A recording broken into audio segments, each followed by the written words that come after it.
Try again. All right. This is Clemson. 1, 2, 3. No, I'm not hearing you. Is it on? Did we press? Oh, no, it's me. Oh, Go ahead, try it again. This is Clemson. 1, 2, 3. There I go. See, when the volume is at 0, you know what that means? I had to look it up in the instruction manual. 0 apparently means, to my surprise, because it's not, I would never have expected it. We learn something new every day. 0 volume means you hear 0 audio. Remember in physics, 0 has value.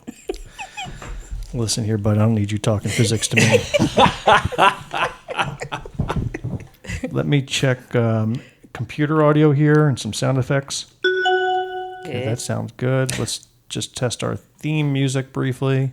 Yep. Okay, Yep. That sounds good. Let's get those eyes rolling. We might need those today. Got him. Got him. I honestly thought you had a whistle in here. That's the best. We got Bella the Clown in here with her whistle. Y'all, I don't do clowns. No, honestly, I thought Really? I thought you had one of those slider whistles in there. So that's pretty good that he does that while he's doing it the same. That's pretty cool. All right, 3, 2, and 1.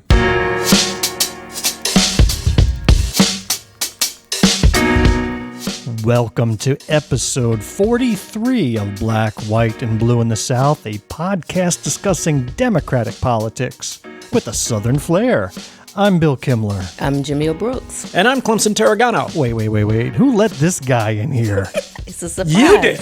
Oh, my goodness. I always fall for that same mistake over and over. You knock on the door and I open it. Man, when am I going to learn?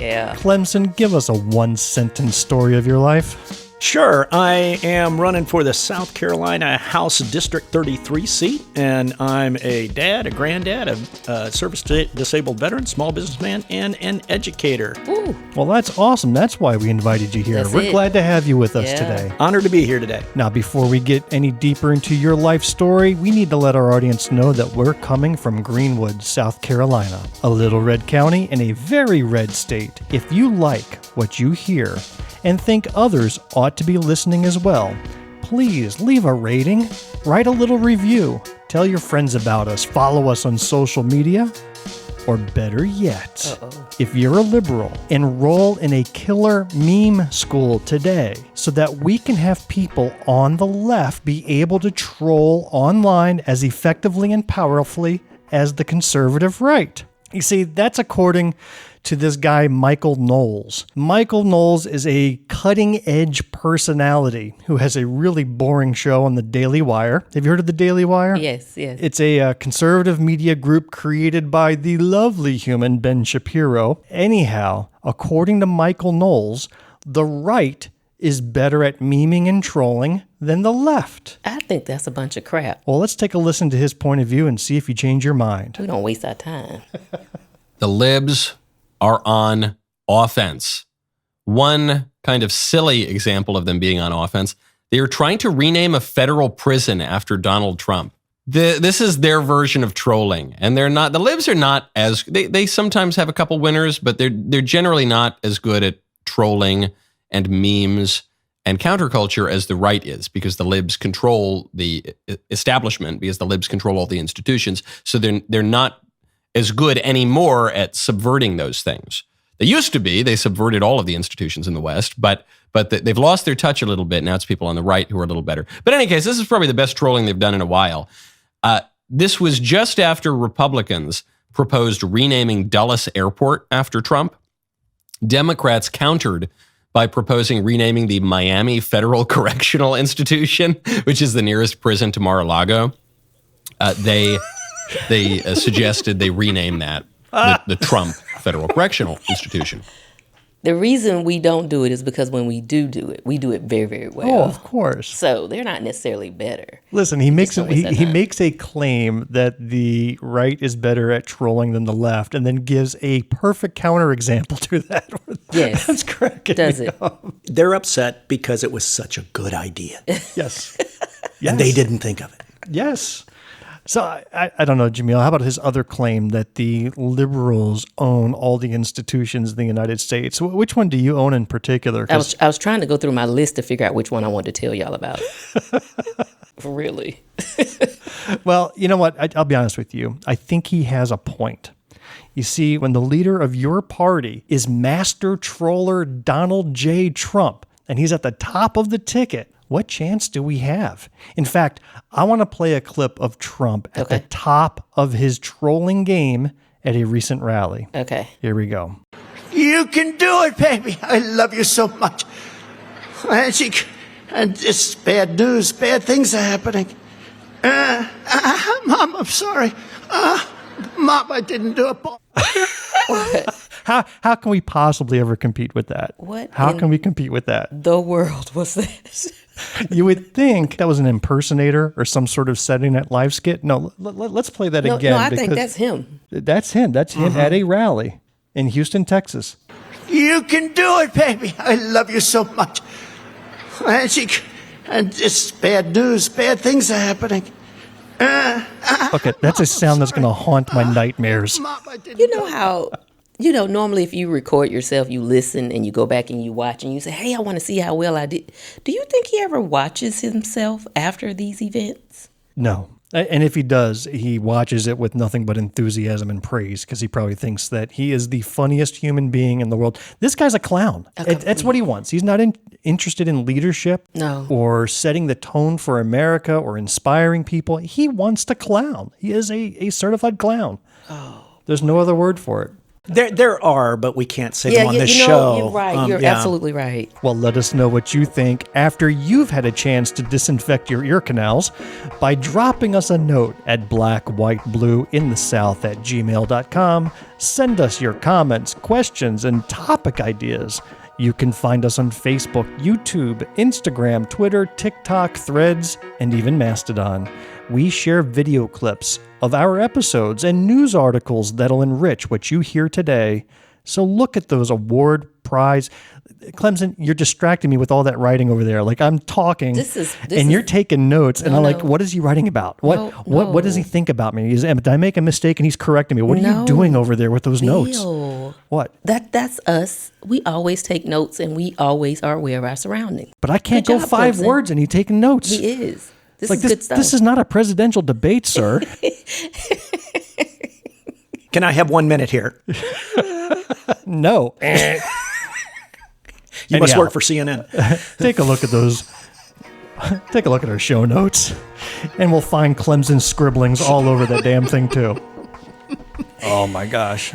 Oh gosh. All right, we are off to a horrible start. Oh my gosh. In fact, we should probably just wrap up right now. So not going to behave. This is going to be exciting. Well, Jumelle, let's get back on top. Okay. We recently made a decision to go to a bi-weekly format. Yes. And after Clemson's episode, we may be going to annual. But we decided to go bi-weekly. And how were we supposed to know that we'd be getting a decade's worth of history-making events regularly occurring in 2-week periods? Unbelievable. Just look at what's happened since we last recorded. Now, remember, we last recorded the day after Trump was shot at. Yeah. Since then, Trump has picked goofball Senator J.D. Vance for his VP pick. The Republicans then held their national convention and Hulk Hogan ripped his shirt apart on national TV. Did you see that mess? We had Netanyahu speak to a joint session of Congress. We had the Olympics and a huge controversy with half the world being offended by something they didn't understand and what they saw. And of course, the biggest news, we had President Joe Biden making an announcement that he's stepping away from his reelection campaign. And then Kamala, Wonder Woman Harris, stepping out of the shadows and blows the doors off of every fundraising record in a week. And most importantly, and I bet you I'm breaking this news to you because I know you're not on top of this like I am. Okay, go Bill. Just 15 minutes ago, before we hit record, Kamala announced her vice presidential pick. And it is did you hear this yet? No. Wait a minute. It is none other than Michelle LaVaughn Robinson Obama. It is not. Okay, I made that last one up. I know you did because you said Obama. I knew she wasn't going to do that. But just imagine. That would be crazy. Imagine a Harris Obama resuscitation is needed. All right, while we perform CPR on Clemson over there. But still, it wouldn't surprise me that between the moment we stop with the recording True. and we publish on Wednesday, Yeah. that she will have made some sort of earth-shattering announcement. I think so. If this keeps up, you and I are going to have to record daily just to stay on I top don't of know things. how we can handle it. You turned me on to a podcast called Hood Politics. Do you listen to that regularly? That's good stuff. Yeah. This is a show produced by rapper and author Propaganda. Yeah. And I listen to him every week. Good job. So that makes me an honorary black man. Just Okay, want to got put it, that on got the it. record. You can come to all the cookouts. Absolutely. And I'd be happy. I don't know the handshakes yet. And I Okay. never will, but I don't know 'em either. Thank you. Okay. Anyhow, this poor guy, I mean, he has one of the best produced, most well thought out shows Yeah. in politics. But his last few episodes, every one of them have had to come with some sort of emergency recording announcement at the beginning because the whole show that he produced and recorded was out of date Yeah. by the time he was able to make it to air. I just felt bad for the guy because I Yeah. know exactly what he's going through. He just wrapped up this whole hypothetical about what if Joe Biden steps down. And they're always good. But then he releases it, of course, after Joe Biden had stepped down. He had to do a little apology up front. And I Yeah. just feel bad. But we're going through the same thing. Exactly. I have a feeling that everything we say today is going to be obsolete here within 72 hours. No, some of the stuff will be relevant. Like when we reiterate how unfit Trump is for society, that's going to be consistent. That's true. Some things will not change. Okay. The topics that we're talking about today have been discussed a million times already, and I've been listening to it nonstop. However, we're going to try to find our own unique black, white, and blue in the South spin on things. Yeah. But first, Fired up! Ready to go! Fired up! Ready to go! Fired up! we're going to talk about campaigning on the trail for a few minutes. Both myself and Jumelle are candidates for office, as well as our guest, Clemson. So we're going to talk about what it's like behind the scenes. First, I'll kick off with the fact that I have received an endorsement from the 314 Action Fund, which is the nerdiest political activist organization out there. 314 obviously is the number of pi, 3.14. And they are an activist group that focuses solely on supporting STEM-related candidates. And my background with teaching physics got their attention. So they looked at my policies and everything, and I was right on board. And so they've endorsed me. Congrats. Now, what do I do with that endorsement? I don't know. It matters. They haven't even given me $3.14 towards my campaign yet, so I'm still waiting. But it was nice to be recognized. What is your opinion, and I'll throw this to the team here, on endorsements? Do you feel they carry a lot of weight at our level or no? So I'm atypical. I say this, just definitely not the traditional candidate. I feel that there's value from being endorsed by organizations. However, I feel that depending on the position you're running for, the seat, there's more value in being endorsed by local trendsetters, the grassroots parts of your city or town, elected officials in your city or town, or just key people in the community. Because if I am, for me, House seat District 12, right? If I get endorsed by a national organization, that's major on the national end, but how do I make that endorsement relate to my constituents in this area? So for them to be able to see that a local trailblazer endorses me, I think would have more power. But that is a state House seat covering a certain specific territory. Clemson? Well, first, I agree with Jumelle in that if you're endorsed by someone locally, they might know that person. And if they know that person, and they have a relationship with them and they trust their judgment, well, that's a vote for you. Yeah. And that's building relationships on the local level. And that's really powerful to have those types of endorsements. I agree with you. At the same time, I also agree with national endorsements. I've been privileged to be endorsed by Vote Vets. Yay. And Vote Vets, it is the only veterans organization that does endorse candidates. It's got about 500,000 veterans and former national security professionals. And they endorse veterans, and they also support veterans to run for office. And I am the only veteran-endorsed candidate that's running in Spartanburg County. Soon it's going to be Angela Jeter as well. She's also a veteran. Yeah, shout out to Angela. Yeah, absolutely. And we're going to make sure she gets that endorsement as well. But we are on their national page, and they help us out somewhat, not with any funds or anything, but with organizing as well as some, really good advertising and things like that. Yeah. And that way, that national advertising helps out a local race. Well, I appreciate it and impressed somewhat by your vet votes, right? Did I get that right? Yeah. By your vet votes endorsement. But they just don't hold a candle to my nerd pack of the 3.14 Action Fund. I just got to be honest with you. I've got 3.14 reasons to go with you. All right. Jumelle, you also had a couple of events recently. You had a Bridging the Gaps bowling tournament. Oh my gosh. Did I have fun or what? And I didn't bowl not one ball. Okay, I did not. And it was so cool because we had the county councilman out of McCormick County to come. It was Mr. Henry Banks. He is a professional bowler, has been bowling all over these United States and placing and winning forever. I think he served on the county council, and they can correct me, about 20 to 30 years. He has been there. Wow. And he did the opening bowl. And then we had a couple of teams that bowled off, and you could pick whoever you wanted. All right, so his opening bowl, what did he score? Well, what he did, he got to make it even. He bowled one bowl for all teams so that no one could say, wait a minute, his numbers are on mine. Oh, so I see. He made sure that he kept everybody with an 8 or a 9, Okay. which worked out really well. It was definitely an amateur event, but we had a ball. Good. Yeah, it was great. You had a bowling ball. We no did. pun intended. We did. They won another one. That's awesome. And Clemson, you had an event just last night too? We did. We had a meet and greet at the Old Rock Quarry Winery in Enoree, South Carolina. Now you say we had a meet and greet. Was it just you or was it in collaboration with some others?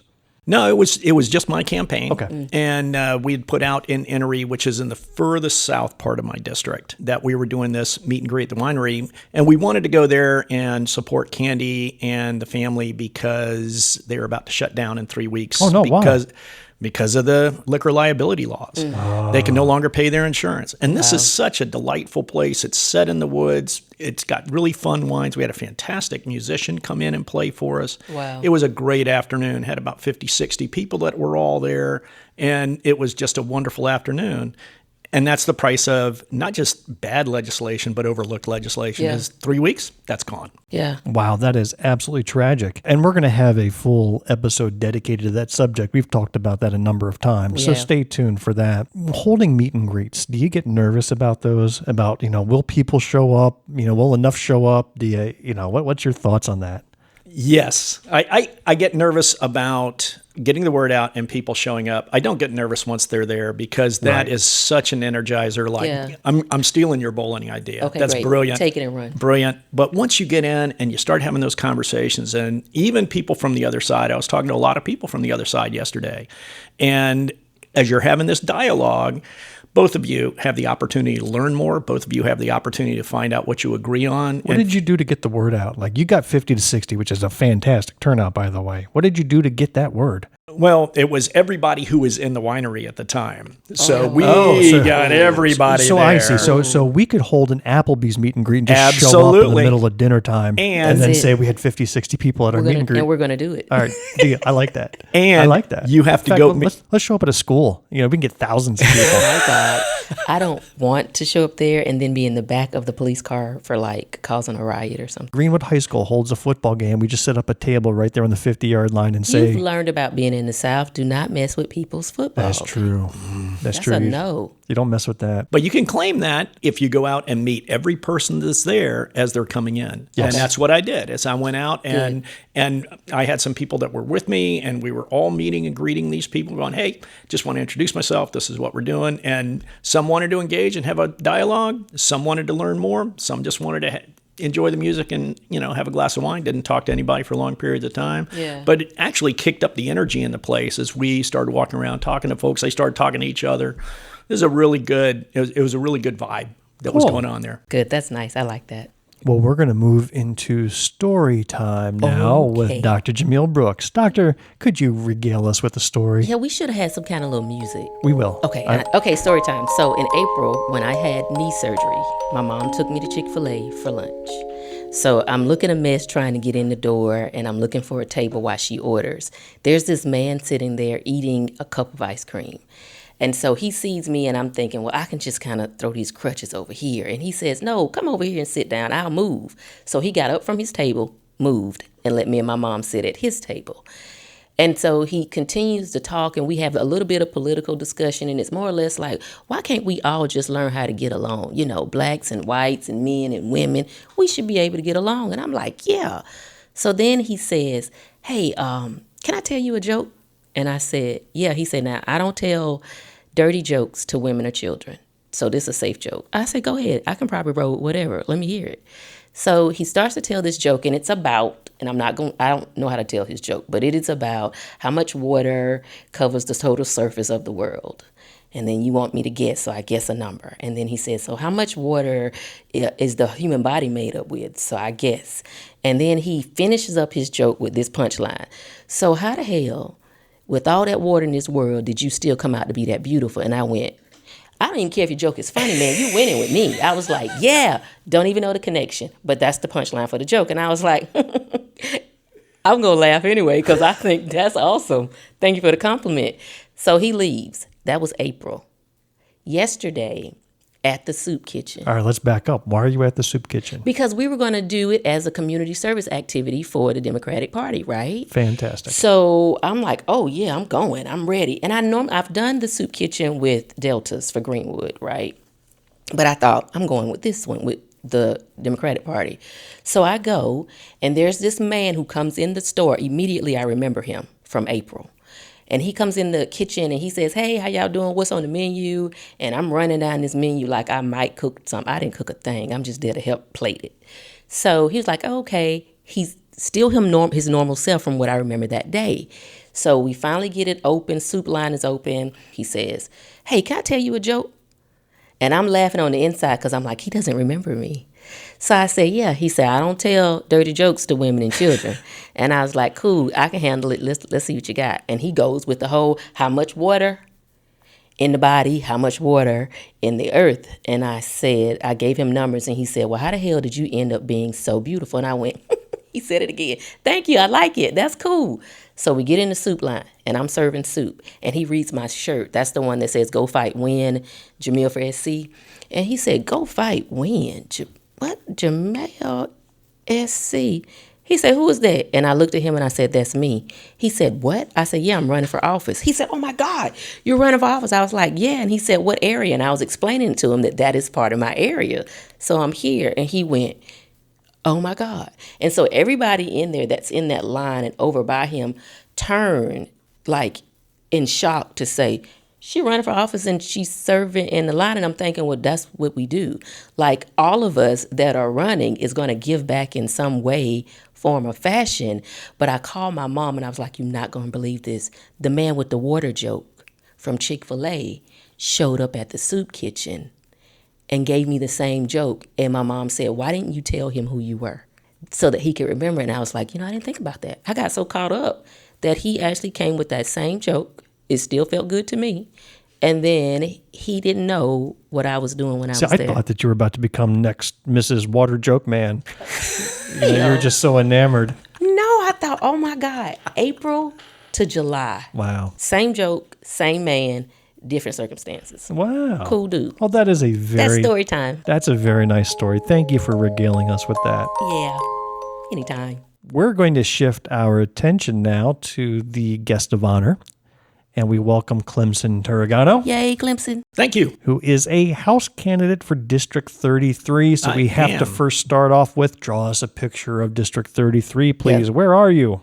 So the easiest way to do this is to say that is the entire southern part of Spartanburg County. If you're around Spartanburg County, you might start your tour on Clifton Beach. I'm going to describe all the really nice places you want to go in my district. You go to Clifton Beach, down to Glendale Bridge, which is a restored bridge over some shoals. Wonderful park right there. Continue down into Pauline, south to Cross Anchor. Go over to Enoree, back up to Roebuck towards Spartanburg. So you're driving north to Spartanburg, through Moore, the southern part of Moore, South Carolina, where Milo's Iced Tea is building their factory right now. Oh, cool. And then from Roebuck, you head back over and you finish up in Glendale.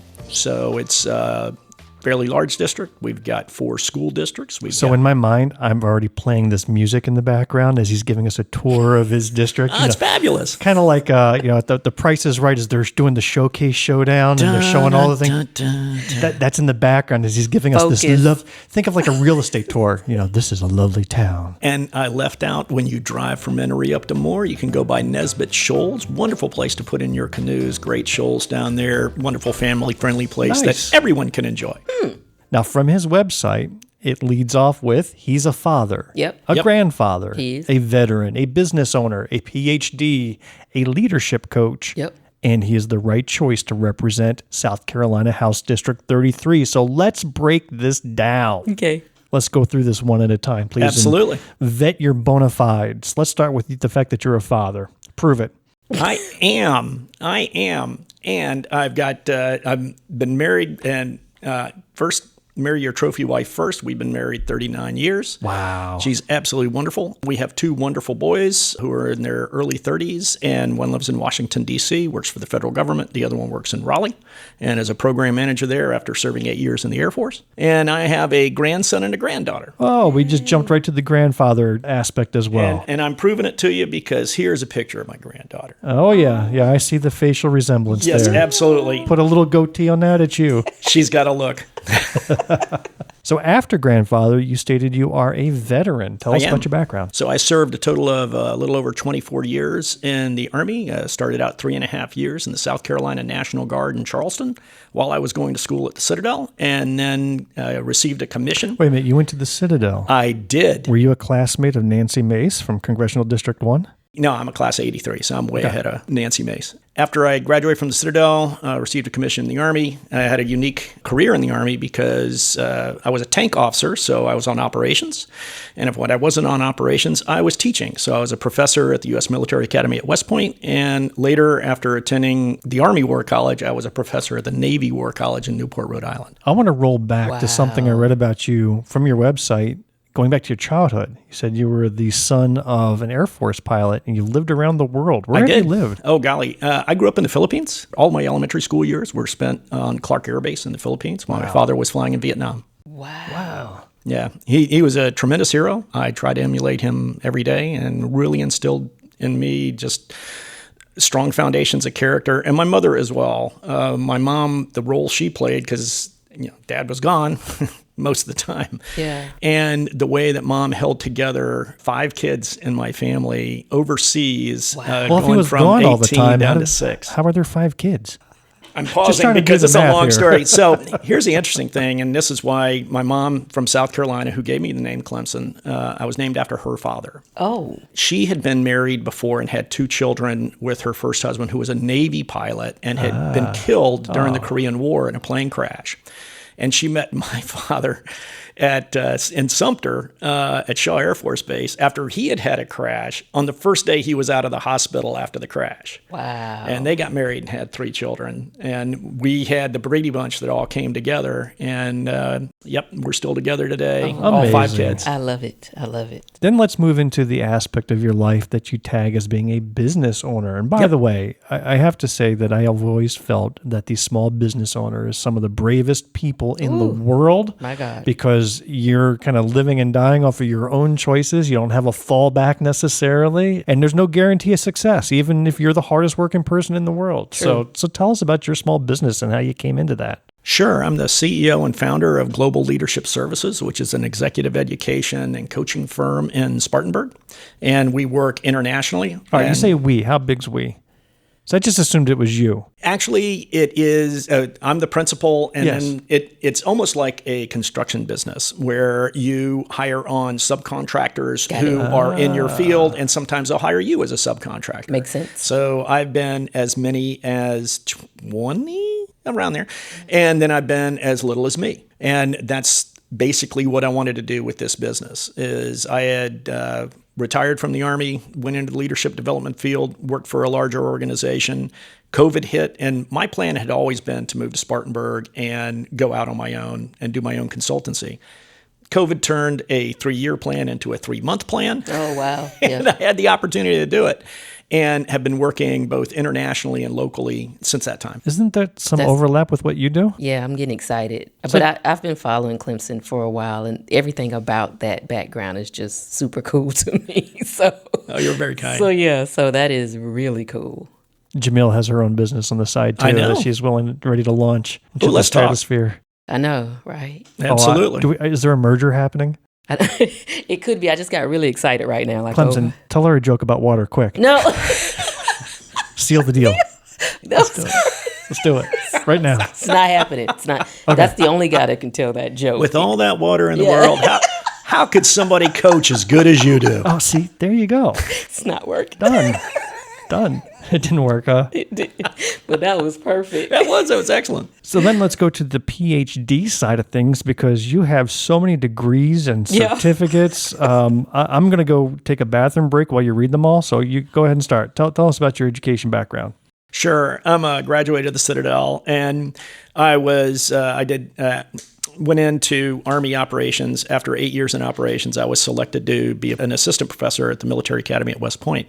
It's a wonderful program where they actually send you to graduate school for 2 years. Oh, cool. And while I was there for my 2 years, I was at Syracuse University. Hey, And, that's my neck of the woods. Yeah, absolutely. I was in the Maxwell School at Syracuse. They had a unique program where you could basically get 2 masters at the same time and finish all your background for your PhD. So I took advantage of that program. Fantastic family supported me during all of that. And then when I got to the military academy, I sat down with the boss and he goes, why don't you just keep going and finish this up? We're going to support you doing this. So this is an example of how government can support people. Yeah. And that's something that I take into my campaign every day. And they supported me getting my PhD, American Political Science and Legislative Process. And you spun all that into an independent business. In fact, we're going to pause hearing from Clemson a little bit for a second here so we can listen to Clemson's clip. I got a clip of you that I want to play now Oh, no. that describes your position on South Carolina for business. Oh, yeah. Come on.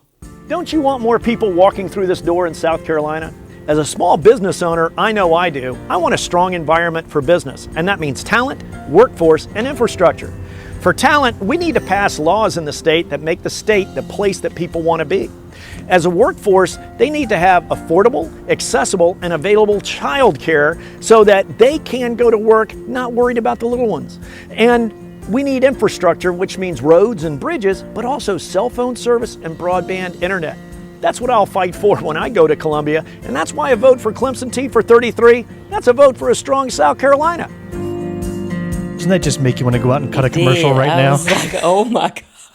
If you want to do that, please reach out to my friend Joe Mullinax, who helped me out Wow. with all of that video. He's a professional videographer in Spartanburg. He's really good. Did you memorize those 40 seconds of words, or did you have sort of a clipboard or a teleprompter in the background that you got to read from? I used bullet points, Okay. and then Joe would coach me through it. Okay. He's an excellent coach, along with my head of communications, Alan Jenkins, was tremendously helpful in doing those videos as well. How many takes? 3. Nice.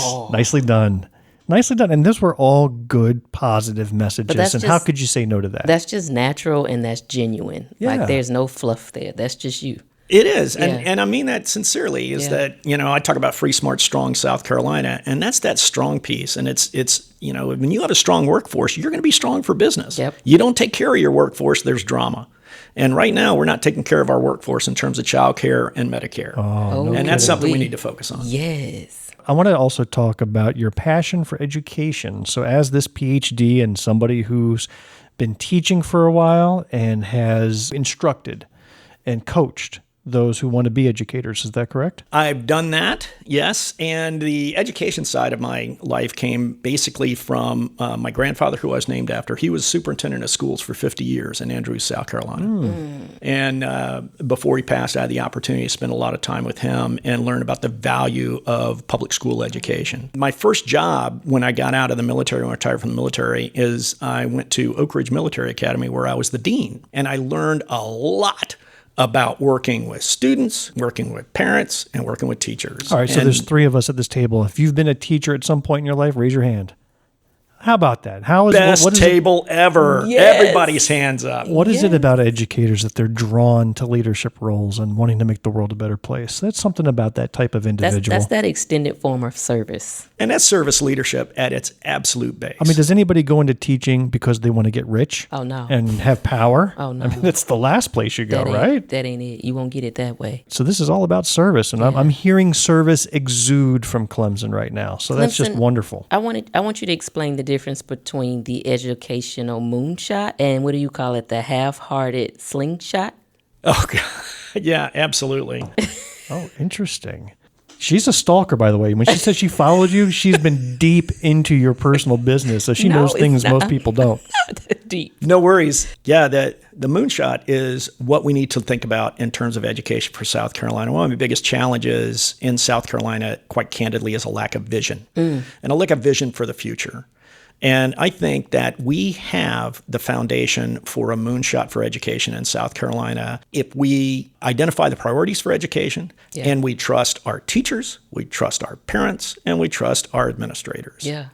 And that doesn't come from the State House. That comes from the ground up. And there are certain pockets within South Carolina that can start the moonshot. And once that begins, it has a ratchet effect to bring out most of the rural areas as well. What's funny is that in some of the rural areas that serve my area, we have some award-winning elementary schools like Woodruff Elementary and Pauline Elementary, award-winning elementary schools, but because, they're kind of off the beaten path, people aren't paying attention to them. Exactly. We go down there, we find out what's happening now at Jesse Boyd Elementary and what the principals are doing in that area. Then we learn how to train others, and then we start the moonshot. That builds the momentum towards it. And I've had the privilege of training educators in other states that were generating this kind of ratchet effect. And they did a number of things with sharing information, bringing former administrators and superintendents in to train new principals, learning how to be effective mentors and share ideas. And because of that, basically it raised all the boats across the school districts in those states. Yeah, Well, I for agree. more I about agree. education and Clemson's views, here's Clemson. Hi, everybody. I'm an educator, and it's about time we had a conversation about education. Why? Because it's very important to me. And I come by that honestly. My grandfather was an educator. My mother was an educator. My aunt was an educator right here in Spartanburg.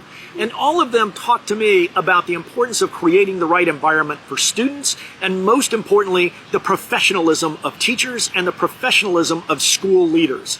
We need to honor that professionalism. We need to pay them what they're worth, but more importantly, we need to step back and allow teachers, parents, and school leaders to make decisions on how best to educate our students. And that doesn't mean undermining them by taking away books. That doesn't mean undermining them with a lot of regulations that are unnecessary. What we want to do in creating smart South Carolina is we want to make sure that they have everything that they need, including our respect. Join me. Oh, I love that statement. I almost tried to come up to Spartanburg so I could vote for you. Now, You're that's the what I'm best. talking about. You're the best. The one thing about that, and I mean everything I said in that, is the one thing I missed in the bullet points when I do this. The one thing I missed was talking about defunding public education. Is that, and I have some other videos that will be coming out in the next couple of weeks that talk specifically to that point. In that when we do school vouchers, you're fundamentally defunding public education. That's what you're doing. And the cost of one $7,000 voucher is $27,000 for a school district. Thank you. Okay. And I had one person that engaged with me in this conversation. It was a very nice conversation. And she was asking me questions. I was talking to her and she goes, well, I want to use this. I think the $7,000 should be available. And I said, well, it's always available at the bank. It's just not public funds need to stay in public schools. The other thing is you can use that $7,000, but what you're also leaving out is that you're also going to have to add $15,000 to $20,000 to that $7,000 in order for you to attend that private school that may or may not accept you. Yep. Yeah. So if you look at the legislative cycle that just passed these 2 years, and you're going to see it in the mailers. So our opponents are going to come out saying that they are pro-teacher because they enacted raises for the teachers, which to be honest, just brought them up to the bare minimum for new teachers. Exactly. But you look at they won't tout their other accomplishments. What else have they accomplished? Book bans they've accomplished. Absolutely. Defunding public schools they've accomplished. Yep. Yeah. Forcing teachers to out transgender children. Yep. That's what they've accomplished. Breaking any association with school librarians. Yes. They've accomplished that. The book bans. These are the accomplishments that they really worked on. You know what they didn't work on? The teacher shortage. They didn't. The largest teacher shortage we've had in the history of this state. They didn't work on that. No. They didn't work on that. Nope. So you say it perfectly there. Yes, the salary, great. It's still not the highest paying jobs in the world. Yeah. And you're just really bringing them up to a bare minimum. But what they have really lacked is respect. Yeah. And I think that's the message I took away from with that last clip. And the need for a vision. And that's where we fall short as a state. And I'm not going to say we don't have a vision. I'm going to say that it's more of a selective vision. There's a vision for some, but there's that vision that they have does not include others. I have this thing that I say, if education is truly the key to success, why put up so many roadblocks? Why continue to try to take it from people who need it in order to change? So if you want to get rid of poverty, why not make sure there's a clear gateway to education and all of its associated principles? Why not?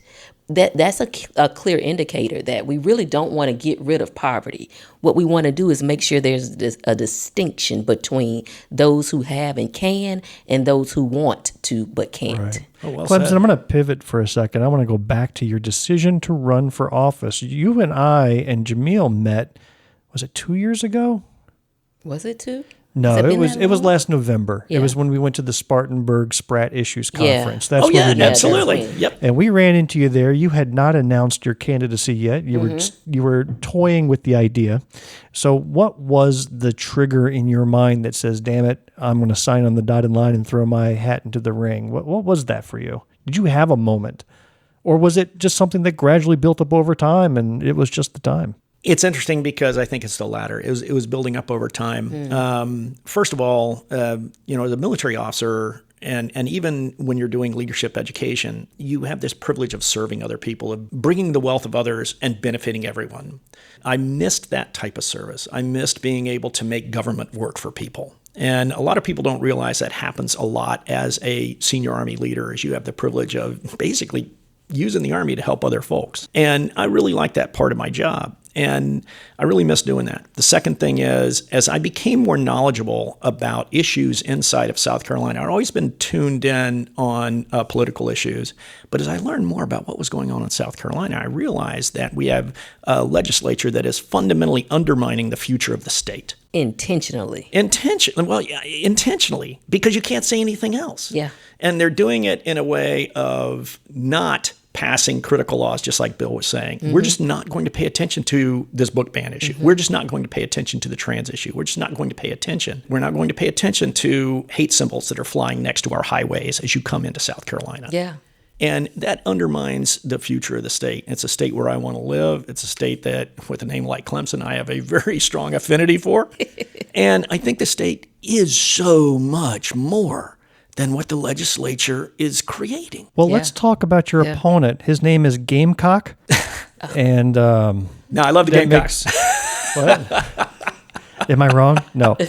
Your opponent is Travis Moore. Travis Moore. He is the incumbent Republican opponent, and I don't know how you're going to take him on because he's received endorsements from McMaster and Attorney General Wilson and Donald Trump. Sure. How are you going to compete with that? Well, first, Travis, first of all, I mean, you heard Donald Trump earlier. I mean, how are you absolutely. going to you get his endorsement that you're a golden child. No, I'm just going to let Donald Trump keep talking about him. Yeah.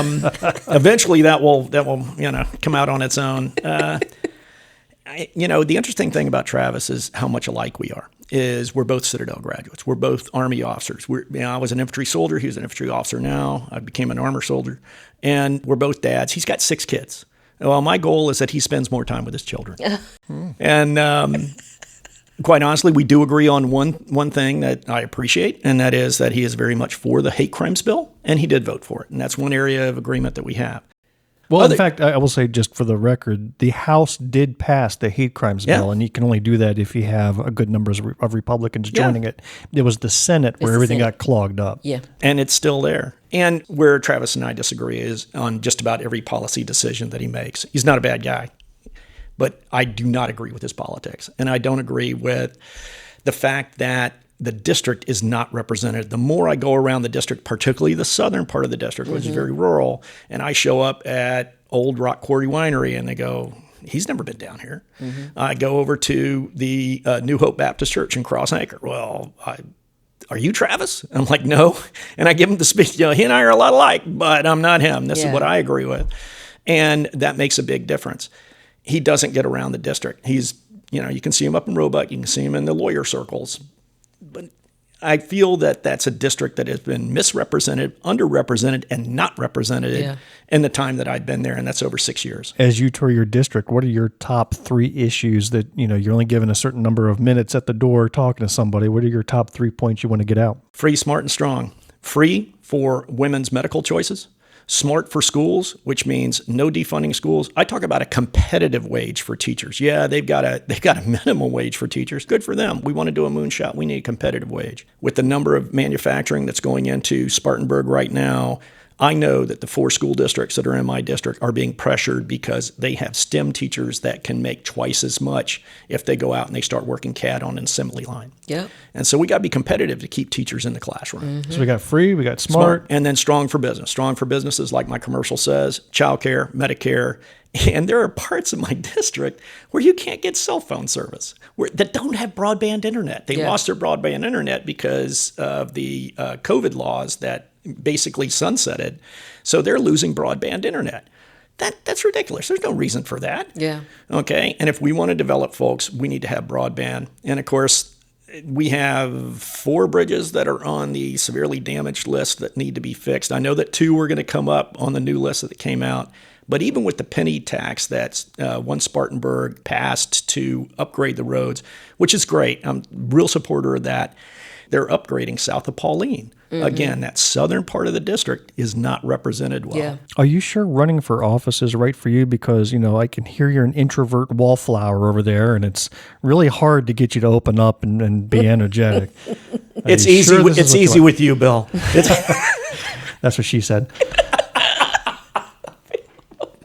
Does that get left in the podcast? No, it does not. You take that part out.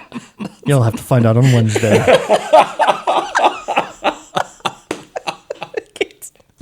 Jumelle, do you have any final questions for Clemson here? No, Bill. All no. right. Clemson, would you mind sticking around to chat some news with us? I mean, I can see you have one foot out the door already to get away from here, but if we can hold you for a few more minutes, we'd love to have you. I'd be honored. Thank you. All right. So with that, we are going to talk about some news. For up-to-the-minute reports, stay tuned to this station. Now the news. Ooh-wee, cell phones to be banned in South Carolina schools by 2025. Glad you stuck around, Clemson. You've seen the news, you've heard the feedback from the parents. So again, we have the largest teacher shortage in the history of South Carolina. That's not important, Bill. No. I'm telling you what's important. Thank We're you. going to put these cell phones away. That'll fix all of our problems. All of the problems we got. So don't worry about classroom management with a teacher in it. Worry about that cell phone in that backpack. And having run a school, students usually follow the rules. They know what happens, okay? Teachers, okay, are they going to have their cell phones? I'm not too worried about teachers and students. Let's talk about parents. Oh, my. When the parents can't talk to Skippy and can't talk to Jane, now there's drama. Listen, I have... All right, let's slow down. Let's talk about this policy first. Let's do a little Remind me background. to tell you about the parent call in my classrooms. I'll tell you how. Let's do some background first. Okay, so here we go. So you've probably seen this. This isn't the first time that there was ever discussion about having cell phones banned in South Carolina schools. Around 2021, 2022, about 76% of schools nationwide were already implementing some type of cell phone ban. And what we've seen in the past is that school districts would have some type of plan that would work best for them. So it wasn't a complete ban. It was a here at your school district, you know what your teachers are saying they're dealing with, come up with a policy that works for them. The research shows that the reason we're pushing, or that they're pushing to have cell phones banned, is it increases classroom disruptions, students are never on task, and that it is increasing the anxiety and impacting the students' mental health at an aggressive rate. So that's the basis for this. Governor McMaster was quoted in an article of saying that he's long noticed that these were the issues, and that he supports the cell phones being banned across the schools in South Carolina. So what this Now, do we know if that extends to smart watches and other things? Yes, and devices as well. Oh, okay. Any type of smart device is going to be on that exclusion list. There's some schools in the areas that have already started to beef up their plans. Okay, so is this a good policy, yes or no? So I have mixed emotions from being in the secondary educational level. We would want to believe that children would be able to put the phone away when they need to. But that is not what we see as teachers on a day-to-day basis.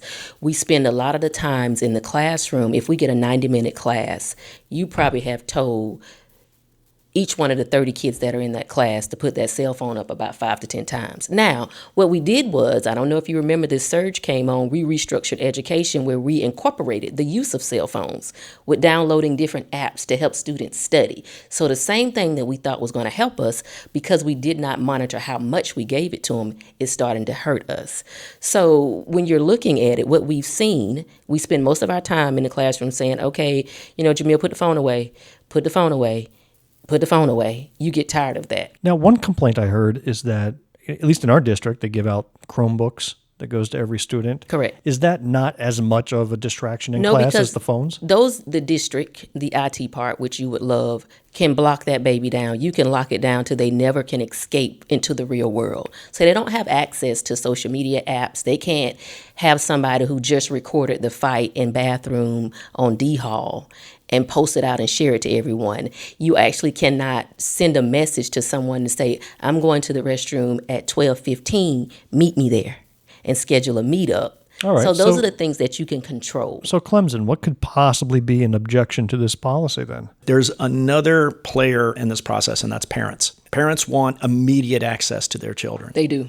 Particularly with the safety issues that many parents are concerned about with schools, that they want to be able to reach out and know their child's okay at all times. Yeah. And we have to take that into account. Yeah. And we have to find the right way to, if we're going to ban cell phones, to help parents understand that they still have access, their child is still accessible. What a difference in generational perspective. I mean, go back to when we were kids. My parents both worked jobs and didn't come home until dinner time. Yeah. They wouldn't see or be able to contact their kids for up to 12 hours. Yeah, but right? We'd go off to school and we wouldn't see them until the sun came down. Yeah, but you also didn't probably have the fear or the associated fear with school shootings or something happening. Like, things were probably different. Because you're right, I would get on that bus in the morning, and I would get on the bus after my mom went to work. And when she got home, I was already home doing homework. That was it. But now you do have parents who feel as though that they need to have immediate contact. But I will tell you, the immediate contact, sometimes I had a parent FaceTime a kid in class. And FaceTime. So I said, come here, baby, bring me that phone. Let me talk. Who is that? That's my dad. I said, good, I need to meet your daddy. So I stopped class to answer this FaceTime call. And I say, hey, it's Dr. Brooks. Oh, man. Listen, I apologize. I said, you should, because I'm trying to help your baby learn this, and you calling. And he said, my bad, Dr. Bruce. This boy been texting me about these shoes, and I'm trying to make sure I get the right size. And I say, do me a favor. He is busy between the hours of, and I stated the hours of class. And I say, if you need him and it's an emergency, we got this beautiful young lady that sits at the front desk. And she'll get me that message so that I can get to him. Well, we've got school shootings. We've got shoe selections. I mean, these are critical things that parents need to, tap their kids about. Well, and I hear that complaint, but there is, and I'm going to try to give you the exact organization's name.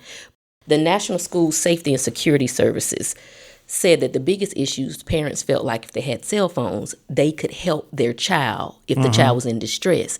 But it's the complete opposite. If there's an active shooter or active threat on campus, the biggest safety factor is that you be as quiet as possible. But if your cell phone, you heard it, you got the call, and so you're trying to call your child and that phone is vibrating, in that classroom when there's no other sound, your child could have just signaled the intruder of what direction to go to. And by doing that, you're trying to, which I understand as a parent, get to your kid, but you also just put a red dot out there that says, hey, all the children are over here, because we're trained to gather them and hide them and everybody stay quiet. But if you're dinging your kid, you've just alerted everyone. You've just told the truth of where we are. So this is what I hear. I hear from you that you're in favor of this. Let's say it came up for a vote. You would probably vote in favor of it. I would. Clemson? I would, and I'd want to know more. I want to find out how they're going to do it because first, I agree with what Jumelle said. First of all, I'm one of these people that says the best regulations are those that are imposed and enforced by the districts, not the state. Yeah. The state's there to provide funds and provide an environment, and that's it. Those districts have to run the schools, and that goes back to the respect for their professionalism. There's some remarkably smart folks down there, and they know their kids, and they know their parents, and they know how to build the type of relationships and also discipline that all three of those populations have to have. Exactly. And so... And that can't be managed from the state level. No. Yeah. No. I don't think it not can. at all. But I got to do one shout out for Jumelle because I got to tell you, just the stories that you're telling, I'm sitting here smiling because, I taught in high school for a very short time and I found out it was not for me. And the reason is, and I can see it in your eyes, the care that you have to have with students is so deep and is just all encompassing. And I found out that was not my strength in teaching. Sometimes they got the old Army colonel, in the class when that's not what they needed. Yeah. And I would work to find teachers who had that huge heart for students and parents. Yeah. And bring that together in an educational environment that benefited both of them. And just a shout out to all teachers everywhere and just the absolute care that you create. And the students know it. And the parents that you work with the most, they know it too. So thanks for that. Oh, thank you. Absolutely. Thank you. Now, I'm going to bring up one legislative aspect about this that really has gotten swept under the radar, and that's that this policy was put in place not through proposed legislation or through a vote. Sure. It came as part of a budget proviso. Yeah. And to me, if I had a magic wand and could wave it over the state, it would be doing away with the practice of legislation through budget provisos. So basically, if they didn't get something on the docket, they didn't have debates on it, they couldn't get it past committees or what have you, hey, no problem. There's always a budget at the end of the year. Yeah. And you stick it in there by saying, in order to get state funds, That's a you problem. must X, Y, and Z. And that's how the cell phone ban came through, not through any lawmaking process, but through a budget line. And they do this all the time where they sneak in CRT bans and book bans and DEI bans and everything else in the budget because they didn't have the courage or ability to do it the proper way as part of a debate. So I just wanted to call that out. Yeah. Whether you're for or against it, the use of the budget to enact your legislation, even if it is only a year long, you've just enacted legislation, I think, the sneaky way, and that's not what an open and honest democracy is about. I want you to watch for the higher ed people in us, that if you've ever taught higher ed or if you know someone who is, August the 20th, the subcommittee for the Educational and Cultural Affairs will meet to discuss the findings of a study that was requested by Governor McMaster's. Even though we think it's just an attack on public schools, they're taking it to a higher level and they're looking at public colleges and universities. And what they're saying is, does South Carolina really need 33? Maybe we got too many. And so if you want to keep your eye on this, August 20th, they will have this live scan so you can hear what the findings of that report will be. But what they were looking at is potentially consolidating universities and colleges. Don't know what the structure is, but here again, we have the government that is going to propose what should happen from an academic standpoint. So I'm interested to see. I will tell you, Governor McMaster's set aside with his budget $3 million to have this study conducted. So I'm interested to see what it will suggest and what they will find. His state stance was that parents are either not encouraging children to attend higher ed institutions, or that they are, but the financial strain that is on the families is so huge. Oh, meanwhile, he still hasn't figured out what the hell happened with that $1.8 billion. Find focused that. on this? Find that. Forget it. We're going to wrap up our episode today with the topic of the year, Yay. at least until the next topic of the year pops up tomorrow. Okay. We're going to talk about, of course, the big news about President Joe Biden, after campaigning for a year, has decided to step down from running for re-election, and he has dropped out of the 2024 race, saying he is going to focus on the rest of his time as president. And of course, the torch has been passed to Kamala Harris, but I want to walk through this methodically and take this step by step and kind of get our reaction. So let's first start by hearing a few short clips from President Biden's speech just over a week ago. Did you have a chance to hear it or see it? Yes. How about you, Clemson? Oh, absolutely. I mean, this is a moment in history. Yeah. So let's take a look, and we'll play a couple of short clips just to set the stage. Okay. I revere this office, but I love my country more. It's been the honor of my life to serve as your president. But in the defense of democracy, which is at stake, I think it's more important than any title. I draw strength and I find joy in working for the American people. But this sacred task of perfecting our union is not about me. It's about you, your families, your futures. It's about we, the people. We can never forget that. And I never have. Oh, he's right. Wow. You're getting a little teary-eyed. I can see am, your eyes are getting a little glassy. Because when I say that our president is truly compassionate about people, it's never been about him. And, you know, we talked about this from a training on how and Clemson was there, how they said, was it horizontal versus vertical? If you were really about the people, you're saying we, our. And you see that here. But in the other individual is I and my. Yeah, that's heavy. It's heavy. It was. You just have to know how hard this was for him. This is a man who spent his entire life in public service. Yeah. Yeah, you can decry and mock the career servant, but you spent your life serving. Yeah. And now he sees it has come to an end, and that's going to be the hardest thing in the world to deal with. And yet he didn't even consider himself. And so he jumped right into that fact with this statement. You know, in recent weeks, it's become clear to me that I need to unite my party in this critical endeavor. I believe my record as president, my leadership in the world, my vision for America's future, all merited a second term. But nothing can come in the way of saving our democracy. That includes personal ambition. So I've decided the best way forward is to pass the torch to a new generation. That's the best way to unite our nation. You know, there is a time and a place for long years of experience in public life. There's also a time and a place for new voices, fresh voices, yes, younger voices.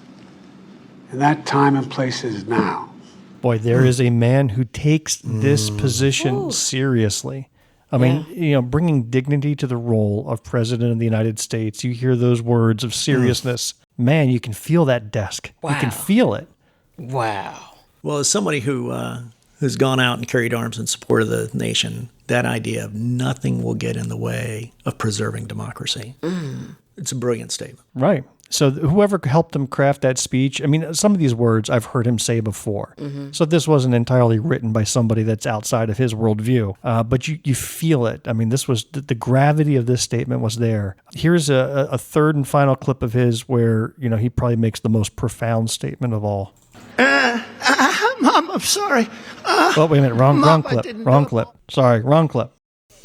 Did you not notice the atmosphere in the room shift? Yeah. Wrong clip. That wasn't the serious, heavy gravity of the moment clip that I was looking for. Here it is.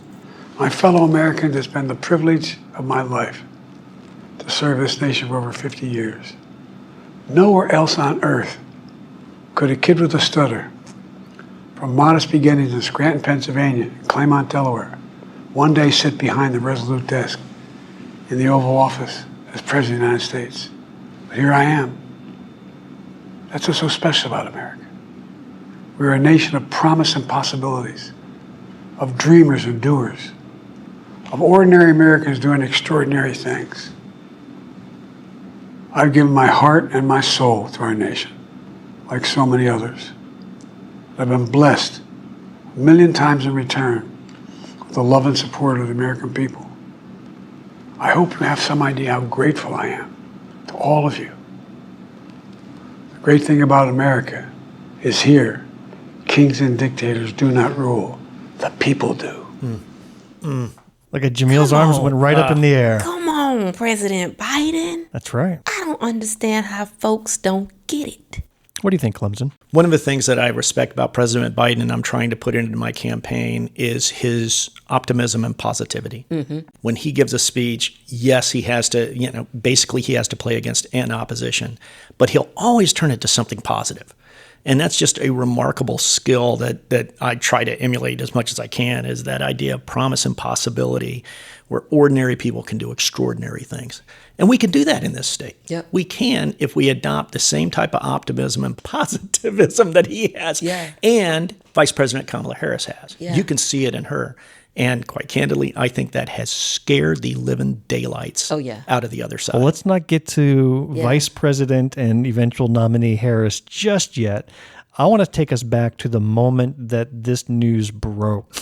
So when this occurred on Sunday afternoon, which was a very interesting time, I was out mowing the lawn, and the editor of the local paper and his reporters were texting my phone nonstop. We have to get a hold of it. They wanted a quote. They were basically letting me know something happened, and they wanted some information right away from me. And I'm out there sweating, mowing the lawn, doing this. Then they wanted to get a hold of Jumelle. Jumelle, where were you at the time? I was asleep. She slept through one of the biggest moments in world history. The moon landing she slept through, the Kennedy assassination she slept through, the OJ verdict she slept through, and now President Biden stepping down. She slept through that too. I was taking a nap. She was asleep in the bathtub when 9/11 occurred. This is like the opposite of Forrest Gump. Anytime world history happens, she's asleep and nowhere near it.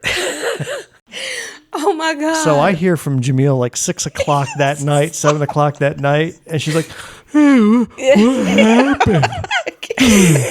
I wake up and my phone is going crazy. I'm getting text messages. I got missed calls from Bill, and I'm like, something happened. What could it be? My bad. No. I actually blame the Biden administration for not coordinating with your schedule. You're Miss Sleep. They should have known that was nap time. Miss Sleep Princess over there. They didn't know it was time. Clemson, where were you when you heard this news? So I was like you. I was out in the yard, and my phone went off, and it was my son from Washington, D.C., and all he put on in the note was, "Has Mom gone crazy yet?" And I'm like, what is this? And there had been a sporting event earlier in the day that we had supported. And I wrote him back. I said, no, that sporting event, she really likes that guy. She's glad he won. And he goes, expletive depleted, open your phone and look at your Twitter. I opened my phone like, and about that time I heard the scream from inside the house. Oh, wow. Yeah. Wow. Yeah. Yeah, thanks to my youngest son. So both Jumelle and I gave statements to the local press that was printed in verbatim, which I appreciated. I did too. I'm going to read what I wrote. As the chair of the Greenwood County Democratic Party, I wrote, "Words cannot express how grateful I am to President Biden and all that he has accomplished for our nation in the past 3.5 years. As inflation ran rampant globally, he steered our country towards one of the best economic recoveries in the world, defying all predictions of recession. He did that by investing in our infrastructure, our manufacturing plants, and most importantly, in American workers. I respect his decision and enthusiastically look forward to hearing from the eventual Democratic nominee. No single individual works in a vacuum, and it is un-American to worship any political leader. I am confident a strong team will coalesce around the new nominee and continue to bring great things to our nation. We are living in a truly historic time, one our grandchildren will study in history class." Bravo. So that was my statement. Jumelle, did you want to read yours? Do you have yours handy? I didn't know if you were bringing that up. So here we go. President Biden continues to display proper leadership and a passion for his people. His goal was never selfish from the very beginning. He intended to present every opportunity possible for this great country to be able to write examples in the history books that demonstrates liberty and justice for all. He's done this by ensuring we could receive the benefits associated with the American Rescue Plan, the CHIPS Act, the Bipartisan Infrastructure Law, student loan forgiveness, and capped insulin costs. This is what a leader does to prepare the country to have a lasting impact on future generations. During election season, we all get inundated with distractions coming from one direction or the other. During these distractions, we miss our major life-changing transactions, such as the development and the potential implementation of Project 2025, the U.S. Supreme Court justices ruling in favor of presidential immunity. President Biden has removed one distraction from the American people and the citizens of South Carolina.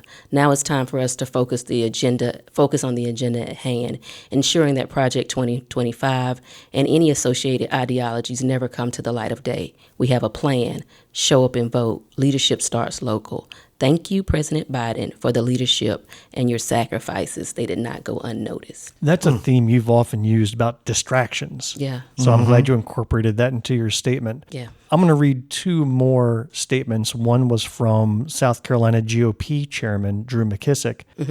He said, the Democrats tried to kick Trump off the ballot in multiple states. So I'm going to pause there because that's inaccurate. Over in Colorado, where there was a lawsuit to get him off the state ballot, that was filed by Republicans, by the way. So continuing with this quote, they then turned the judicial system into a pawn of political warfare. Again, stop. No, that's inaccurate. Trump committed a bunch of crimes and was found guilty by a jury of peers selected by both lawyers in a fair and balanced trial. 34. Next, and now they're making Joe Biden tap out in hopes it will fix their problems. No, this was Joe Biden's decision. Nobody can make Joe Biden do anything. He continues, I recommend they simply admit the truth. The American people don't support their ideas or their record. Who in this table is an American people? I'm an American people. I'm an American people. Me too. Okay. Do we support what he's done and his ideas? I do. Yeah. Fully. So that's false there too. So already I've rattled off 4 lies by Drew McKissick. No change of players can fix that for them. And Donald J. Trump will be the 47th president of the United States of America. That would be lie number 5. All right. Finally, my opponent, the Republican South Carolina Rep. John McCravey, he said, quote, now compare his quote with what I had stated earlier. Okay. It's very obvious that after the most successful Republican convention in history, where Hulkamania ran wild. All right, I added that part. I was going to say, stay focused. The most successful Republican convention in history, the Democrats are reeling and did not see a path to victory. It is also ironic that the party complaining the most about a threat to democracy has apparently ignored the wishes of their own voters. None of which is true. So again, it's primary season. And just because a state selects a certain primary candidate, which has happened all the time, do primary candidates bow out? Yes, they do. Yes, all they do. the time. All the time. So no, there hasn't been a convention yet, and we have elected delegates to represent us at this convention. So democracy is live and well, Mr. John McCravey. If you need a little history and civics, I'd be happy to give that to you. This isn't the first time that this has happened. All right, tell me Was about that not the coolest thing ever? So you sent me an article saying did. this is not the first time a candidate has decided not to run, and it did not go the way I expected. I'll tell you what I expected, then you can tell me what the article really was. Okay. I was thinking it was going back to George Washington. Because in George Washington, first elected president of the United States, did a great job, was beloved. They wanted to make him president for life. The people in charge, the congressmen at the time, the political leaders, literally wanted to make George Washington king after his term was up. Okay. And he said no. He said no. And I think despite everything else you may or may not know about George Washington, that's the one thing that I'll always remember about his legacy is that he was the first leader that set the precedent and said no and walked away, saying this is not what our democracy is supposed to be. So with that context, your article actually mentioned a more recent example. So Which go I ahead. thought was cool as all get out. So March 31st, 1968, Lyndon B. Johnson stunned the nation when he announced that he was pulling out of that year's presidential race. And this was the kicker. He said he just wanted to come off of that stage. And so he recommended, who? Do you know? Was it Hubert Humphrey? Hubert Humphrey was recommended. That was his VP. He recommended he take the reins. Of course, the Democratic Party went crazy. What are you doing? What are we going here? This ain't looking good. So there was a kind of a little turmoil within the department. And then as Johnson's approval ratings began to plummet from 61% to 38%, so we talking about 1966 to 1967, he was looking for a way. There was a former Vice President, Richard Nixon, which you all know, that was earning a really good salary, doing really good things. All these names are popping up. And then you have President Johnson say, you know what? I know this is a very important election, and we really need to win this, but you ain't going to do it with me. Well, let's set the context here historically. Okay. Johnson became president because he was Kennedy's vice president. That's how. And Kennedy was assassinated. Johnson took over.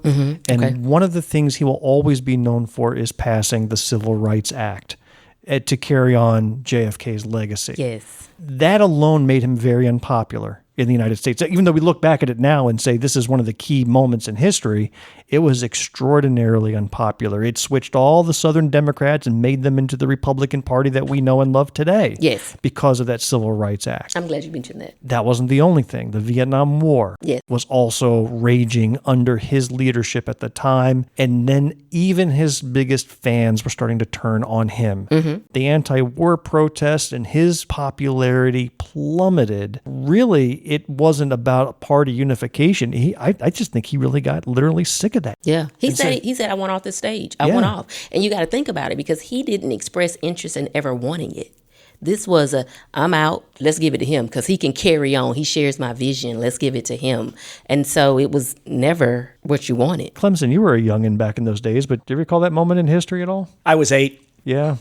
Yeah. Oh, and actually, I'm saying you were young, so it's and actually that. I mean, you talked about your father was in Vietnam, so I knew it was that time period. It was, and I was in the Philippines at the time, and I remember my mom coming in saying, the president's not going to run again. Yeah. I still remember that moment. Wow. I didn't know that much about it. I didn't know what was a Republican or a Democrat, but as I grew older, my mom was pretty much on our side. Dad was on the other. It created some tension in the house about the president stepping back. My dad was in Vietnam. He was fighting. There was some concern about was the government going to continue to support not only the war effort, that wasn't really a concern, but were they supporting the troops that were basically engaged in Vietnam? There was some concern about that. Yeah. Johnson also mentioned in this article, and I really like the quote, he says, "It's only a roll of dice. I'm shoving all my stacks in on this one." And I think that's kind of what Biden is saying, it's a roll of dice, but I'm going to put it all on the table because I know that Harris is the way to go during this time. And we're talking 1968 when everything was going crazy. Oh, that Democratic National Convention in Chicago crazy. Goes down in history. Yeah, everything's going crazy. As being one of the wildest moments in the Democratic Party. Wow. Yeah, so I think there's a very big difference here. I think the delegates have already settled on Kamala Harris. It's going to be probably the most enthusiastic convention in decades. Yeah. And I'm just envious of everybody who gets to be there and see history on the front line. And there's a unique connection to what you're saying, Jumelle, with what President Biden has done. President Biden took the presidency saying, I want to be a bridge to future generations. I really want to do this. And now he's doing it. Yeah. He had to think hard about it because, giving up the presidency is tough. Yeah. And it made him so much more credible in his selection of the vice president, saying that she is ready. She understands what's going on. She can pick up and be effective from day one. Yeah. And his handing over with all the dice to Vice President Harris, I think, served to accelerate the acceptance of Vice President Harris, even above everything she did, which was just tremendous. And not only get all of the delegates on board, but all of what Ezra Klein likes to talk about as the Democratic elites on board as well. People who are opinion makers, people who think about these things, and people who put out word on this across the media and in think tanks in that area. Yeah. But he is being authentic in his original promise of being the bridge to a new generation. I want to see them try to take that part out the history books. Oh, yeah.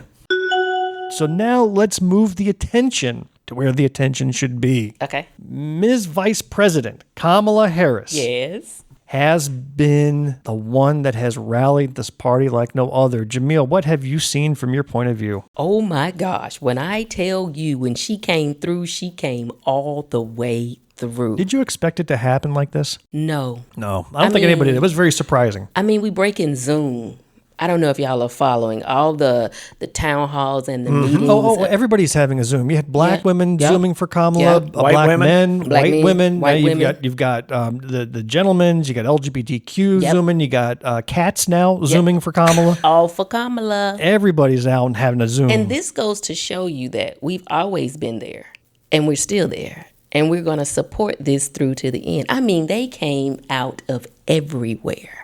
And I said this to someone the other day. I don't want anybody to say we don't have money because are y'all watching the raising that she's doing right now? She is breaking every record that is known. I'm glad she's kicking butt. Absolutely. Listen, I got to say that I feel a little bit of sour grapes here because I am seeing people online saying, I've just donated to Kamala, who I have contacted directly to donate. So and that's they couldn't open their wallets for me. That's but then not Kamala, a bad thing. No, and it's all good and it all works downhill. At least not the funding doesn't work downhill, Yeah, but at that least does. the voter turnout will work downhill. But that you're right. That happens. I had someone say to me, and they said, "Oh my God, look, I need for you to do these things for me because we got to get the word out. We got to get people to vote." And I looked at them and I said, "So you ain't know I was running since October? I mean, I've been running since October, and you ain't said a word, but I got you." And now her name hits the airways and everybody goes crazy. And then I had a conversation with someone and they reminded me, like, because of the way people see elections, and you see this in a non-presidential year, if it's not a presidential year for an election, your turnout is lower. It's not as important. They don't get it. They don't understand that the local politics is really what gives us the growth and the stability that we need. Mm-hmm. And so when it comes down to a presidential election, everybody comes out of everywhere with their marching boots on and they're ready to go. So it's not us. We still are the bomb and we rock. So I'm going to oversimplify things. Why has Kamala been so successful in just a week and 2 weeks since this occurred? Okay. And I've always said this about the presidential candidates. A good presidential candidate will have just two qualities. One, you've got to have competency and experience. Okay. Right? That's one. Check. Two, you have to have a personality. Check. Now, Joe Biden had all the competency and experience in the world, but he really was lacking in that personality department. Yeah. I mean, he has moments of fiery speeches, but there's just things about Joe that are just kind of goofy and just don't land well. And, he was not a Barack Obama. Yeah. I'll put that as the standard bearer. Donald Trump has zero competency and ability, but I will give him a score on the personality front. He'll go up there and make a crowd laugh. He's the clown prince. And so he's got that personality, and that's what drives his MAGA minions in his direction. I see Kamala as being the one that's got a great mix of experience and the personality to go with it. In fact, I want to play a clip of Kamala where she starts by thanking President Joe Biden. And this was soon after his announcement. So it is good to be back in Wisconsin, and it is great to be in Milwaukee. It has truly been one of the greatest honors of my life to serve as vice president to our President Joe Biden. Joe's legacy of accomplishment over his entire career and over the past 3.5 years is unmatched in modern history. Yeah, she's not wrong. And you can hear her voice cracking a little bit as she was feeling a little bit of emotion, which really made that feel real. Yeah. But then, you talk about personality. She is laying it all out on the table. She is unfettered. She is landing punch after punch. Yes, she is. Compare this. Mom, I'm sorry. Compare that with this. So as Leah told you, before I was elected vice president, before I was elected United States Senator, I was elected Attorney General of the state of California, and I was a courtroom prosecutor before then. Yes, you were. And in those roles, I took on perpetrators of all kinds. Predators who abused women, fraudsters who ripped off consumers, cheaters who who broke the rules for their own gain. So hear me when I say, I know Donald Trump's type. Well, look at her face. Come on. Look at that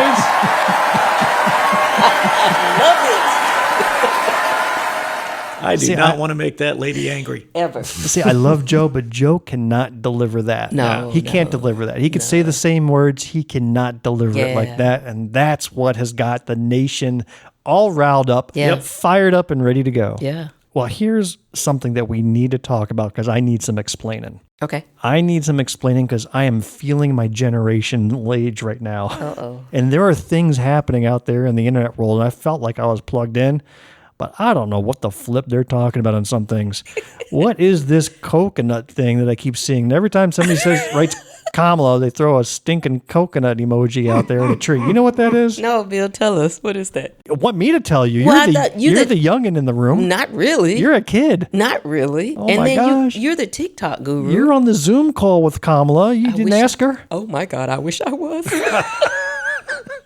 All right, before we get to the coconut, because I do have an explainer for it. What Okay. was that Zoom call? You said you were one of the 48,000. Yeah. What was that? And Huge. this was Black Women for Kamala. Okay. And then white women, our white sisters came out and crushed it. But what is this? So it's really an organization, and it's not necessarily Black Women for Kamala. It's a Black women organization in business, and what they do is they network and I'll give you the exact But what name. was the event? There was a Zoom call and it was open to the That- world. No, not open to the world. This organization has their monthly meetings anyway. Okay. And they're always talking about political stance issues that impact Black women in business and leadership across the board, right? Heavily political. But once she accepted the nomination, and they knew she was accepting the nomination, there was a Zoom call link that was passed out that said, let's all gather around the table and figure out what we can do. How do we strategize? You know, I'm a big So proponent this was of, like the day after It was moving. Biden had endorsed Kamala. Yeah. And you got this link sent to you. Yeah. You hop on and there's 48,000 It kept other- growing. And every avenue we started out, we broke it. Every avenue. So we started out at Zoom. So was it 48,000 people talking all at once? I No, mean, there was a panel. So you set it in, in webinar mode. So you're only going to have a couple people talking. They take times. They become the host. They tell their insight on what they thought, and then they just give information and strategies that will be beneficial. So you were just in there to listen. You didn't get to raise your little Zoom hand. I didn't need to. Or It put was, anything when I in tell chat? you, it was powerful. It was just powerful to see so many people that were like-minded saying, this is something that we can do. We can help. Right. Yeah. Let's talk about coconuts now. Okay, let's go. I'm listening. Because I'm seeing this. I'm seeing all sorts of people throwing coconut emojis out there. And I don't Okay. know what the heck that is, but I did the research. I knew because you that's did. what I do. I am Captain Google.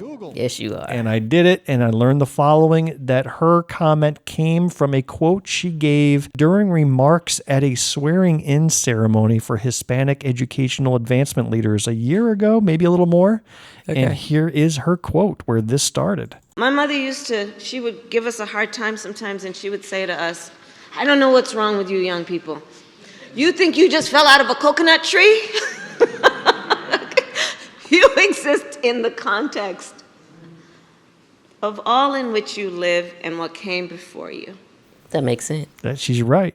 That makes sense. She's right. So apparently that clip went viral. I missed the virus that day. Yeah. But that's where the coconut tree quote comes from. And so, no, we did not just all fall out of a coconut tree. Although I've been seeing memes where they show this funny meme.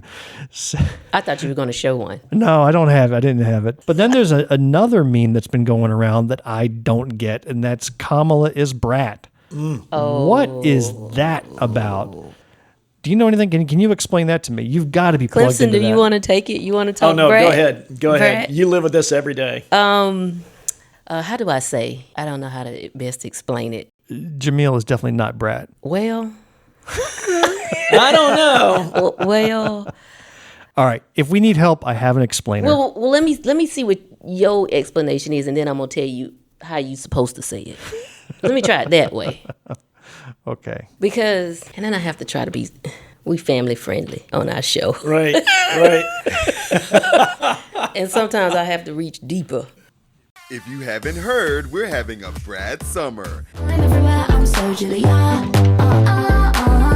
And if you don't know what we're talking about, well, we've got you covered. And I got pretty locked into that the first week, just, the internet, like really interneting. Billboard cover star Charlie XCX dropped her 6th studio album, Brat, on June 7th. All right, pause. So this is Billboard giving us the explainer for dummies. Yeah. There's this artist, Charlie XCX, who's dropped her 6th album, and I've never heard of her. But then again, I'm an old white man. Okay. But I've never heard of her. And her big quote that you heard was that the internet went interneting. So there's words of wisdom there from that generation that I've completely missed. They're showing on the screen right now the cover of her album, Brat. Yeah. And it's just a green box with plain, I'm going to guess it's Courier New font, lowercase BRAT. Okay. Right? So it's very simple, very... I laughed because you described the font. I did. Well, I'm trying to visualize it to say how simple this album cover is. Okay. But then the Kamala Harris team took this exact same design and made it the Kamala HQ logo. Okay. So let's watch. And the green cover and her hard-hitting pop hits have changed the course of the season. I'm your number one, yeah. I'm just living that life. From a viral TikTok dance to political endorsements. That's Brat. That is a cool thing. It has a color, chartreuse. Even CNN had to get in on the culture shift. All right, you think I was a nerd for saying the font was Courier New? How about the nerdiness of the color? Chartreuse? It's lime. It's green. It's luminescent green. Oh a chartreuse. What is that? I couldn't even spell that if you put a gun to my head. Album, along with every brand and TV show. Charlie's seen support from her peers like SZA, Chappell Roan, and Katy Perry. You guys. Okay, I only know Katy Perry out of those 3 names. Yeah. What was the other ones? SZA. Okay, Sizzler. I've been to that restaurant before. SZA. Oh, SZA. SZA. Okay, SZA. Sorry.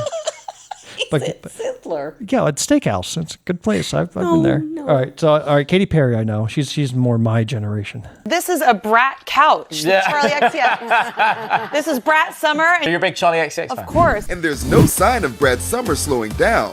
The album debuted at number 3 on the Billboard 200, 2nd on the UK chart, and it's been shortlisted for the Mercury Prize.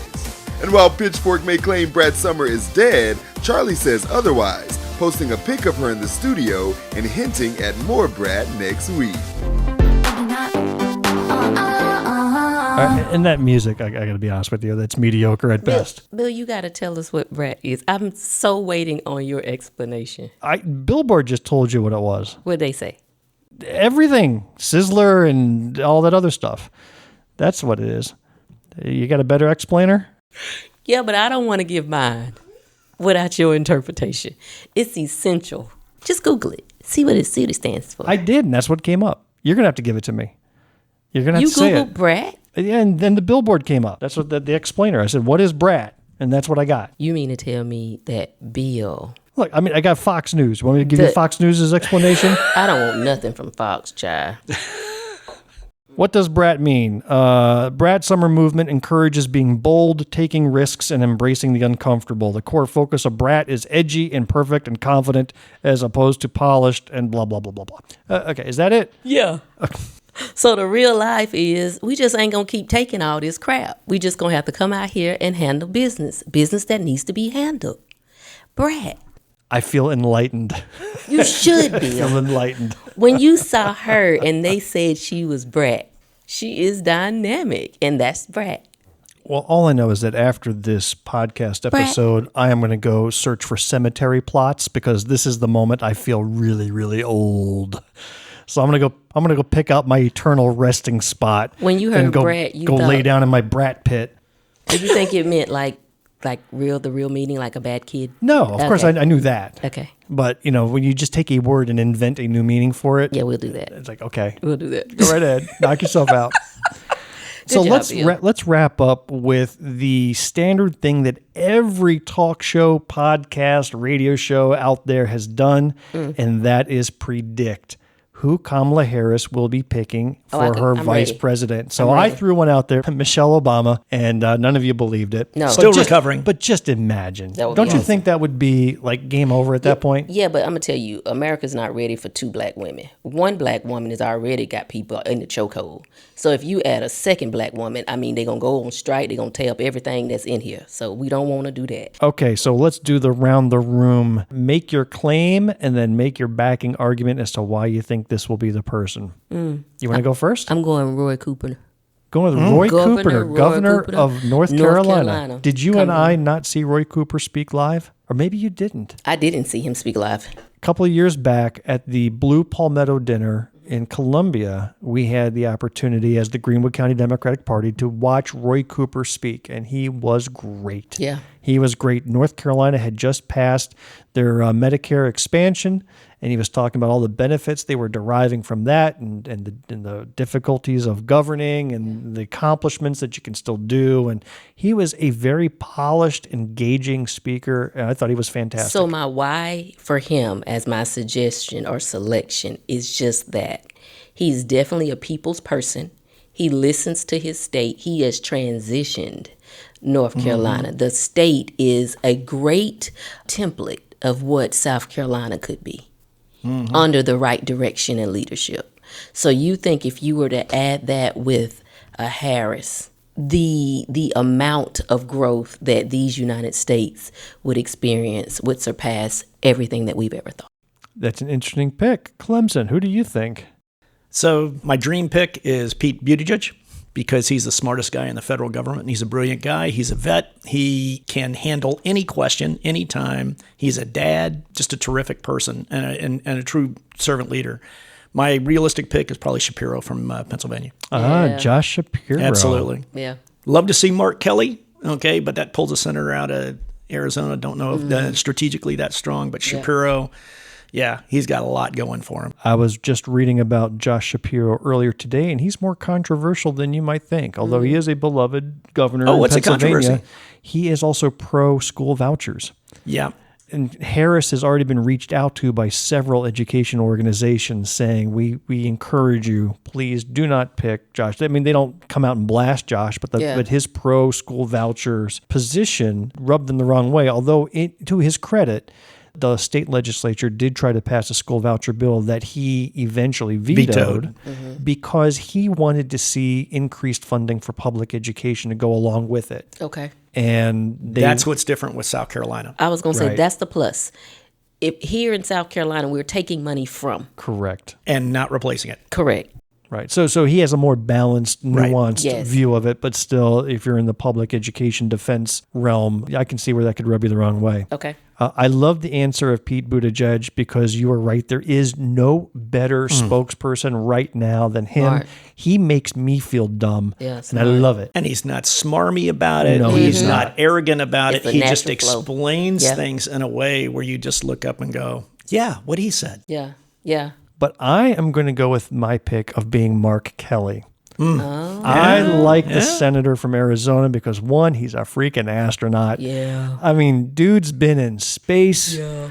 There is nothing that's going to phase him. I Yeah. mean, come on. The guy was an astronaut. So, Yeah. setting that aside, he is also a very popular senator from a border state that's also one of those battleground states. Arizona could flip either way, and I think Mark would help keep it. But just like Josh Shapiro in Pennsylvania. But I think they can win Pennsylvania regardless. Pennsylvania is a very winnable state. Remember, this is where John Fetterman came from. And John Fetterman's a great spokesperson of that state. And he's behind Harris. So I think he's got the players lined up. Yeah. I also, just looking at some polling numbers. Okay. And this is the most interesting part. If you're polling just Democrats, Pete Buttigieg wins Is by way a mile. ahead. I believe that. Like, I believe Highest that. favorability rating. That makes sense. However, when you poll nationally, now this is everybody, all voters, independents included, Pete Buttigieg only rates second in terms of net favorability, which, by the way, is at a minus 0.2 nationwide. Now, among Democrats, he's a plus 46, but you expand it to the nation, he's a minus 0.2. So he's right there on neutral. He's neutral. Mark Kelly's a plus 2. That's national. That's among Republicans, independents, and Democrats. Mark Kelly been putting in the work there has for a while. a +2 favorability rating, and I think Kamala already has the favorability of the Democratic Party. Yeah. So I think Mark Kelly could be the bridge that brings about all the independents. And if the goal is to win, and Mark Kelly is, and his wife, Gabby Gifford. Gabby Giffords is his wife. Yep. Gabby Giffords was shot. She was a politician who was shot while giving a speech. She was a right, and so then became the gun control, gun safety advocate, and that's Mark Kelly's wife. Yep. So I feel like Mark Kelly is the perfect pick. Okay. I think that's what she'll go with. But again, we are all predicting here, and who knows who's going to be right. My prediction method has been right. My ratio is really good right now. So far it is. And from what I've seen, in terms of the timeline, Kamala will be making her announcement known before the convention, which is only in 2 weeks. So we're going to know very shortly who she has determined. They're all getting vetted right now in an accelerated process. And by the way, any of these three names that we talked about here, we would be over the moon for. Absolutely. And all of them would be great. Absolutely. And maybe she surprises us and picks Michelle Obama. So we shall see. The world will melt down on a Harris-Obama ticket. Why do you keep putting that out there? Obama is not going to do it. Just saying.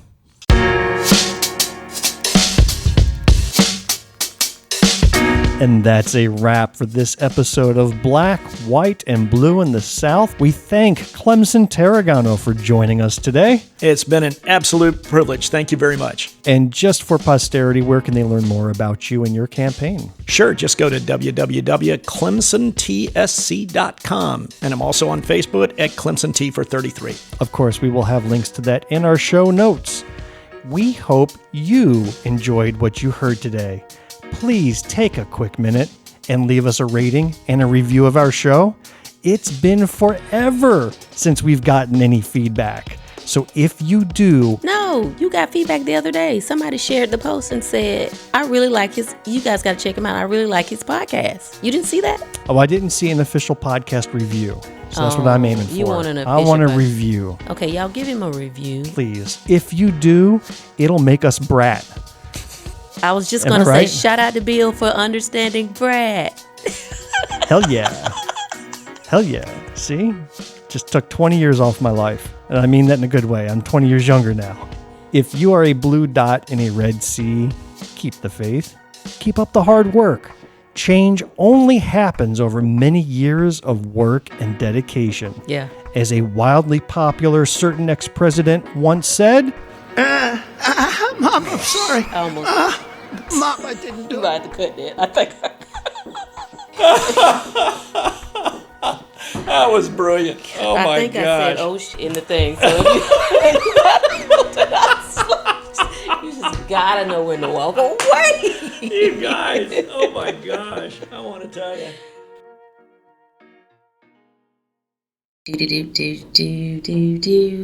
The end. The preceding podcast is a product of Big Media and copyright 2024, all rights reserved.